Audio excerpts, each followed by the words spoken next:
The evening sun spilled through the curtains, casting golden streaks across the polished floors of our quiet home.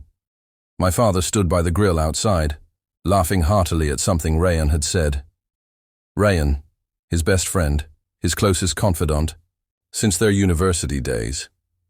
To me, he had always been more than just Uncle Rayan. He was calm where my father was loud, refined where Dad was rough-edged. There was something magnetic about him, something I didn't know how to name when I was younger. I only knew that when he entered a room, the air felt charged. I was 23 now, old enough to understand my thoughts, yet still not brave enough to face them. Rayan visited often, family dinners, birthdays, casual drop-ins. Over the years, we had developed a quiet rapport. He'd ask about my studies, my plans, my views on politics or literature. Our conversations always felt different, like he really listened, like he saw something in me no one else noticed. Tonight, he was here again. Same smile, same dark, eyes that always lingered just a beat longer than necessary. He brought a bottle of wine and the smell of expensive cologne. As we sat down for dinner, I found myself studying his hands, how they cradled the glass, how effortlessly he moved, how close he sat beside me on the small garden bench. At one point, Dad went inside to grab dessert, leaving the two of us in silence. The cicadas chirped, and the warm breeze carried the scent of rain on dry earth. Rayan turned slightly, his knee brushing against mine. I froze, unsure if it was an accident. He didn't move away. "You've grown up," he said quietly, as if the words were meant only for himself. I nodded, not trusting my voice. He looked at me then. Really looked. The kind of gaze that strips away all pretense. My skin prickled. My heart thudded. It lasted only a second, but it lingered far longer in my chest. Dad returned, oblivious, balancing plates of cake and coffee. Rayan sat back as if nothing had happened, his voice returning to casual warmth. I played along, smiling, nodding, making small talk that felt foreign on my tongue. Later that night, alone in my room, I stared at the ceiling, trying to make sense of it. Had I imagined it all? That glance, that subtle brush of contact. Were they real? Or just my restless heart projecting desire where none existed? But deep down I knew it wasn't the first time I had felt it, and it wouldn't be the last. The house fell into stillness. The memory of his eyes haunted me. Not with fear, but with something far more dangerous. The thrill of being seen, truly seen, by the one man I should never dream about. The dreams began subtly, like a fog creeping. In at dawn, soft, shapeless, yet undeniable. At first, they were fragments. Rayan's voice echoing down a hallway, his hand on my shoulder, the warmth of his breath against my neck. I'd wake up flushed, confused, guilty. I told myself they didn't mean anything, that it was just my mind-unraveling feelings too complex to face in daylight. But night after night, they grew bolder. In those dreams, he wasn't my father's best friend. He was something else entirely. Gentle, possessive, patient. He'd trace lines down my spine with his fingertips, hold my face in his hands like I was fragile, important. I would lean into him without resistance. I wanted to stay in those dreams longer than I cared to admit. By morning, shame wrapped itself around my chest like a tightening rope. I started avoiding him.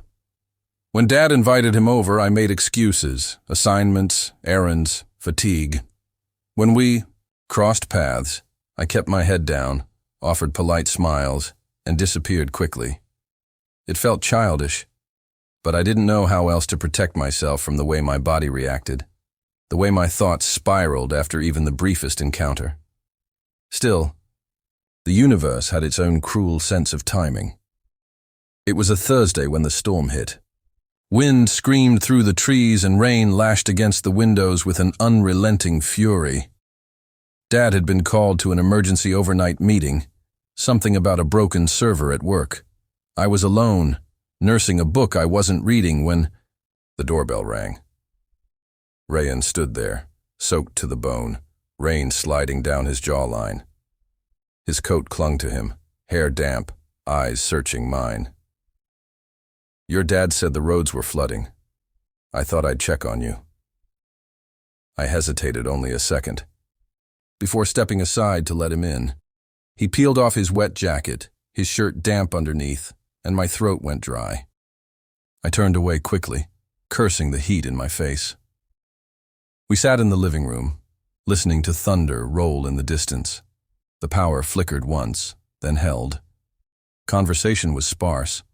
Every word felt like it carried weight, like one wrong syllable would send us spiraling into something we couldn't come back from.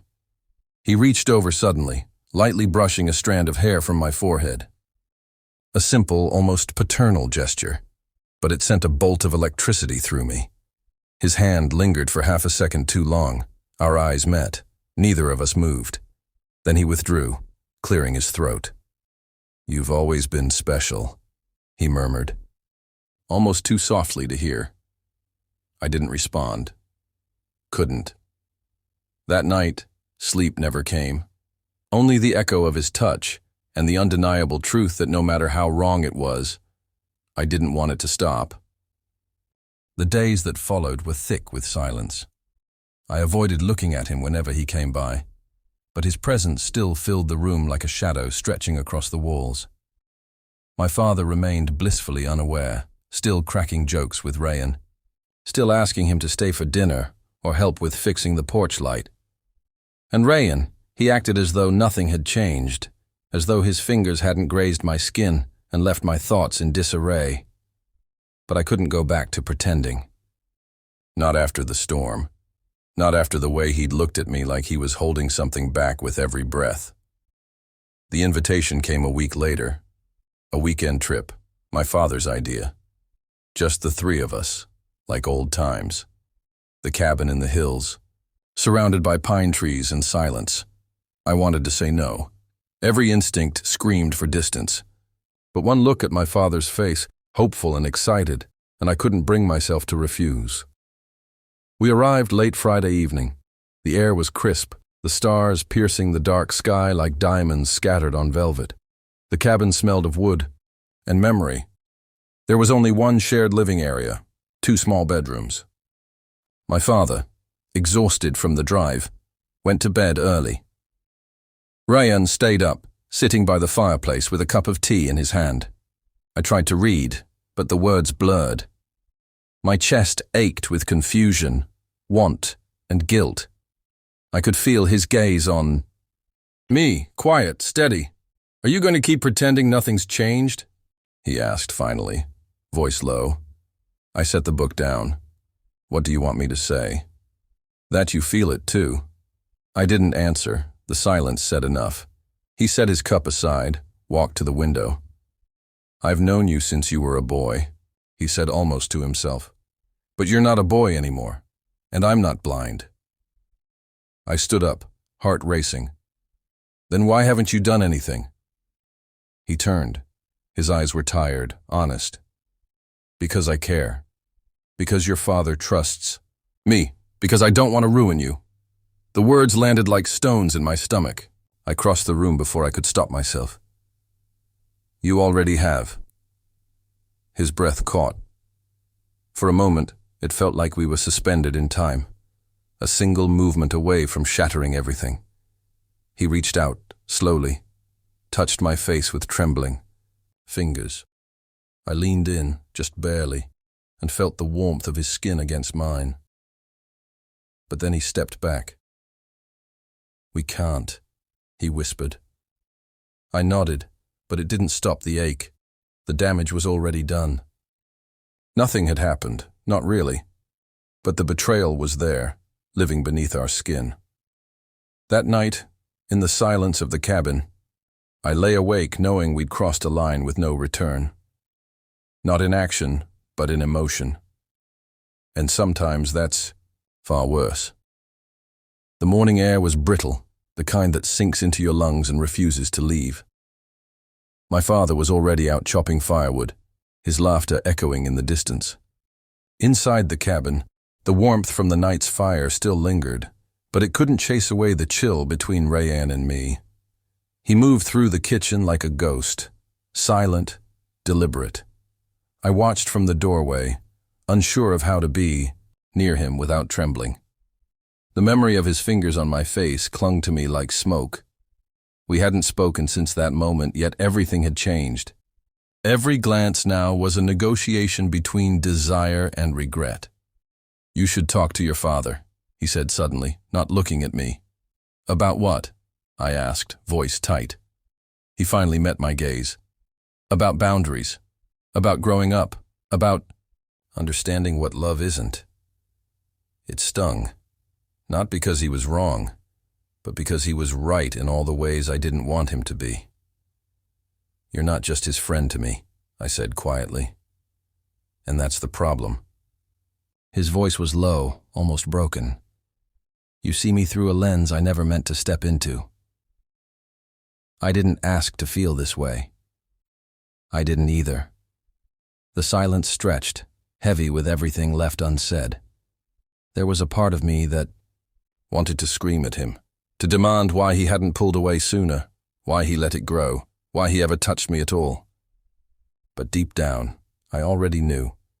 We had both fed this fire. We had both stepped too close to the edge.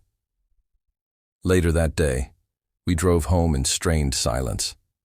My father hummed to the radio, oblivious to the storm that had passed through the cabin without, ever breaking anything on the surface. But inside, foundations had cracked. Over the following weeks, Rayanne stopped visiting as often. My father noticed, asked questions I couldn't answer. I said Rayanne was busy, traveling, caught up in work. The truth sat like a stone in my chest, too heavy to share. I tried to forget, to focus on school, on friends, on anything that didn't remind me of the way he said my name. But healing isn't forgetting. It's learning to carry the weight without letting it crush you. The last time I saw him was at a family barbecue. He smiled politely, hugged my father, avoided my eyes. As the sun dipped below the trees, he passed me by and said, barely above a whisper, "I hope you find something real, something that doesn't leave you haunted." And then he was gone. In the end, there was no grand confession, no scandal, no explosion, just a quiet ache that settled deep, reminding me that sometimes love shows up in the wrong form, at the wrong time, with the wrong person. But even the wrong loves leave marks, and sometimes it's the ones we never fully have that stay with us the longest.